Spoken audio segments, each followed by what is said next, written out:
કરવી છે। State monitoring cell દ્વારા કરવામાં આવેલા દરોડાની અમદાવાદ, મહેસાણા અને સુરતમાં દરોડા પાડવામાં આવ્યા છે। એસએમસીએ એનડીપીએસના વધુ 3 કેસ કર્યા છે। એસએમસીએ 4 મહિનામાં 12 મોટા કેસ એનડીપીએસના કર્યા છે। આજે ફરી એકવાર કાર્યવાહી કરાઈ અને 4 સ્થળો પર દરોડા પાડવામાં આવ્યા।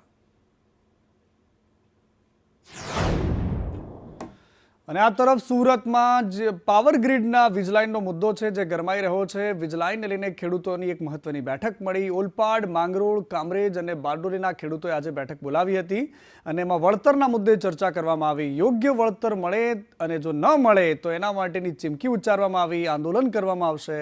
આગામી સમયમાં ખેડૂતો વાહન રેલીનું પણ આયોજન કરવા જઈ રહ્યા છે। ગુજરાત માટે જે હાઈ ટેન્શન લાઈન પસાર થાય છે પાવર ગ્રીડની, એ બાબતે ખેડૂતોનો વિરોધ હતો।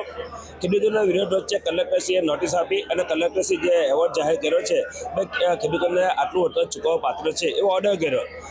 કામ લગભગ 50% પૂરું થવા છતાં હજુ કોઈ બી ખેડૂતોને એના ખાતામાં પૈસા જમા નથી થયા। આ લાઈન પૈસા ન ચૂકવાય તો મોટા પ્રમાણમાં આંદોલનની અમે શરૂઆત કરીશું।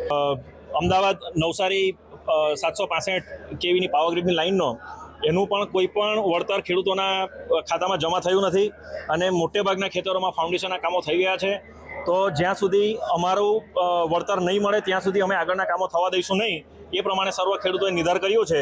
અને એની સાથે જે વટામણ, નવસારી અને સ્ટરલાઇટની જે લાઇનનું કામ ચાલુ છે એ પણ જે વળતર ચૂકવવાનું હતું એ ચૂકવ્યું નથી। એટલે આજની અમે મિટિંગમાં એ નક્કી કર્યું છે કે ભાઈ જ્યાં સુધી અમને વળતરના પૈસા નહીં મળે ત્યાં સુધી આગળનું કામ અમે કરવા દેવા। દરેક ખેડૂતોએ આ મિટિંગે નક્કી કર્યું છે કે જ્યાં સુધી અમને યોગ્ય વળતર નહીં મળે ત્યાં સુધી આ 3 કંપનીના કામો અમે કરવા દેવાના નથી। એટલા માટે